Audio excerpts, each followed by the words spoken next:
Les équipes de la Fédération Horeca Bruxelles sont parties à la rencontre de nos hommes et femmes politiques et les ont interpellés sur plusieurs sujets Horeca. Le thème du jour, la Black Box. Voici leurs réponses. Je crois que c'est la bonne démarche au départ. Malheureusement, il y a eu un peu une dérive. Un certain nombre de responsables politiques, surtout dans le monde socialiste, ont vu cet outil comme un outil de contrôle, de répression presque dans le secteur. Moi, c'est un outil, je crois, qui doit pouvoir permettre de travailler de deux façons.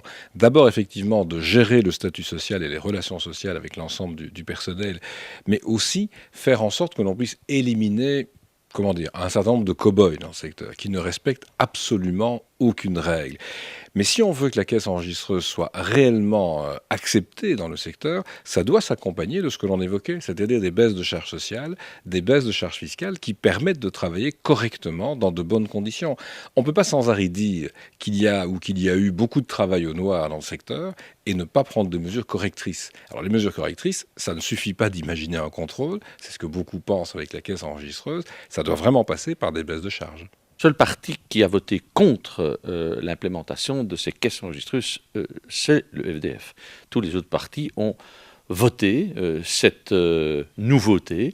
Pour nous, qu'on apporte des éléments de gestion, qu'on aide le patron à mieux gérer son entreprise, mais en faire un mouchard, en faire un agent au service du fisc, c'est évidemment demander au secteur Horeca d'être le garant d'une justice fiscale que l'État ne peut pas exercer. Et donc c'est tout à fait inacceptable de créer un outil de coercition tel que la caisse enregistreuse actuellement conçue. Si on va en effet donc introduire ce black box sans des mesures en parallèle qui augmentent la rentabilité du secteur, on va avoir beaucoup de faillissements. Si il n'y a pas de mesures très spécifiques pour aider ce secteur. Selon une étude de l'Université de Louvain, ils estiment qu'on peut perdre entre 10 000 et 20 000 emplois dans ce secteur. Et peut-être 40% des entreprises risquent de tomber en faillite. Donc, en effet, introduire ce black box ne peut que se faire si, en parallèle, on prend des mesures pour réduire les charges sociales et fiscales des entreprises dans l'Horeca. Parce qu'ensemble avec Horeca Vlaanderen et ensemble avec le professeur Joep Konings, on a bien étudié les chiffres et les élasticités. Et on a en plus demandé quel est l'impact des mesures prises, et non seulement les mesures qui sont vraiment ciblées sur l'Horeca, mais aussi les autres mesures comme les activa, donc les réductions de charges pour l'emploi des jeunes qui n'ont pas vraiment un diplôme très élevé. Et donc la réduction de cette perte d'emploi va jusqu'à 10 000.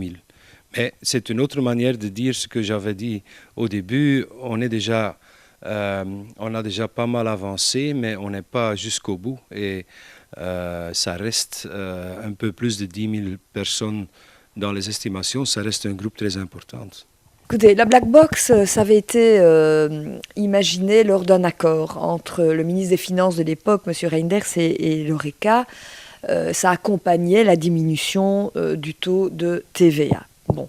Par la suite, il y a quand même eu beaucoup d'émois pour une partie de l'Horeca. Donc on a accompagné en quelque sorte cette décision de diminution de cotisations sociales, d'une part, pour ceux qui avaient cette fameuse caisse enregistreuse, et d'un système particulier pour les heures supplémentaires, avec un système plus favorable pour l'Horeca que pour d'autres secteurs. C'est certainement important comme outil de gestion, mais vous allez comprendre, je pense, que comme représentant de l'autorité fédérale aussi, nous on trouve aussi important que les impôts sont payés correctement.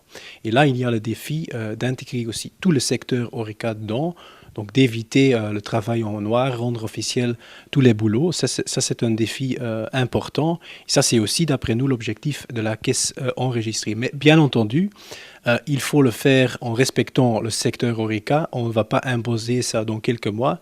Il y a déjà des délais prévus. Le ministre des Finances, le ministre Gaines, a aussi prévu une certaine tolérance administrative pour faire en sorte que le secteur puisse intégrer ça dans la gestion des restaurants, des hôtels et des cafés à Bruxelles et partout dans le pays.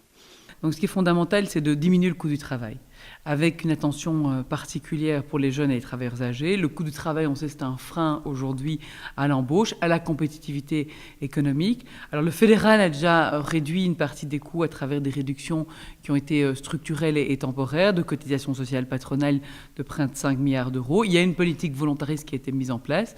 Le gouvernement, fin 2013, pas plus tard, a décidé de consacrer 3 enveloppes de 450 millions d'euros pour les 3 prochains accords interprofessionnels. Et donc on sait qu'on a une visée aujourd'hui de diminution du coût salarial de 1,8 dès 2014 et de 3% pour 2019.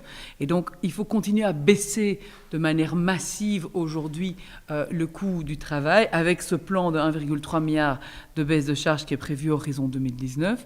Organisation aussi d'un taux zéro de cotisation patronale sur le salaire minimum. Nous plaidons au CDH très clairement pour 0% de cotisation sociale sur le premier engagement aujourd'hui et le relèvement de la réduction des bas salaires qui est fondamental dans un dispositif global. Je pense que la caisse enregistreuse doit être vue comme un outil de transparence, de gestion.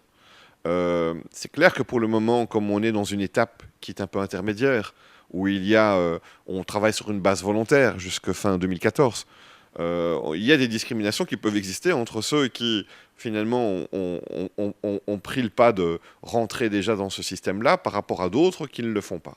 Je crois qu'il faudra peut-être faire en sorte qu'après la mise en œuvre généralisée de la caisse enregistreuse, on puisse prendre le temps d'une évaluation de ce fonctionnement-là et de l'impact que ça représente pour le secteur. Parce que l'objectif, c'est la plus grande transparence. Il y a effectivement dans le secteur des gens qui jouent beaucoup plus le jeu et qui ne doivent pas être pénalisés en jouant le jeu. Si la caisse enregistreuse permet d'avoir une plus grande équité entre les différents acteurs qui travaillent dans ce domaine-là, tant mieux. Il ne faut pas non plus que ça soit utilisé dans une logique d'acharnement par rapport à un secteur pour se dire, voilà, maintenant on va pouvoir bien les ramasser avec un bâton parce que c'est pas ça la logique. En tout cas, c'est pas dans ce sens-là qu'on doit travailler. Je pense que c'est intéressant si ça renforce le caractère équitable entre les différents acteurs qui travaillent dans le secteur. Et la formation des jeunes est un point clé, évidemment. Pour cette caisse enregistreuse, nous avons plaidé pour le report, et plusieurs reports ont déjà été décidés en lien avec les baisses de TVA qui avaient été obtenues par le MR dans le secteur de l'ORECA, comme vous le savez. On doit effectivement voir de quelle manière, par une baisse significative des charges, on puisse faire en sorte que cette entrée en vigueur se passe le mieux possible. Je mesure bien les préoccupations, les inquiétudes, et si il devait apparaître dans les semaines, dans les mois qui viennent, que l'étude ou des études complémentaires révèlent les difficultés en termes d'emploi pour un secteur, il ne faut pas refuser de revoir ce point de vue-là.